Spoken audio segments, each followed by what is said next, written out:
Hello everyone, আমি টুকুন। আমার একটা নতুন ব্লগে সবাইকে ওয়েলকাম। আর হ্যাঁ, থাম্বনেল থেকে বুঝতে পারছো না তো কি হচ্ছে, চলো সেই গল্পটাই আমি তোমাদেরকে শেয়ার করি। প্রতিদিনের মতন আমি তো স্যালুনে চলেই গেছিলাম। আর হ্যাঁ, স্যালুনে গেছিলাম কাজ করব, এটা তো স্বাভাবিক, তাই না? আর এই ক্লায়েন্টটা বলেছিল তোমার সাথে আমি একটা ব্লগ করতে চাই। অন্য কোথা থেকে হেয়ারস্টাইল করে এসেছিলো, বাট তার নাকি ভালো লাগছিল না, সে আমার কাছেই করবে। তো ফাইনালি আমি একটা হেয়ারস্টাইল করে দিলাম। সে তো ভীষণ হ্যাপি ছিল। ও হ্যাঁ, এটা কি বলো তো, এটা আমার একটা ফেসবুক ফ্রেন্ড আমাকে গিফট পাঠিয়েছে।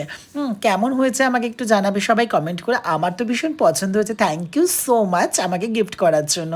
আর আমার থ্যাংক ইউ সো মাচ আমার সমস্ত ফেসবুক বন্ধুদেরকে।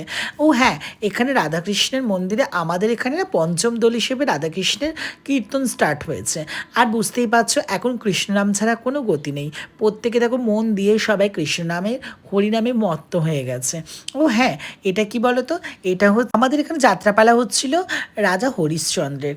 আর হ্যাঁ, কি দারুণ অভিনয় করেছিল, ভীষণ ভালো লাগছিলো। আমার তো খুব ভালোই লাগছিলো। হ্যাঁ, জানো তো, মানে এই সত্যি কথা বলতে এইসবগুলো খুব একটু দরকারও মানুষের মধ্যে থাকার। আর এই দেখো, বাচ্চারাও না কি মজা করছে সবাই। এটা কি জানো, এটা হচ্ছে আমার দাদার ছেলে, একে আমি গুটলি বলেই ডাকি। হ্যাঁ, তো ও একটু বলছিল চাপবে, আমরা বললাম চাপো।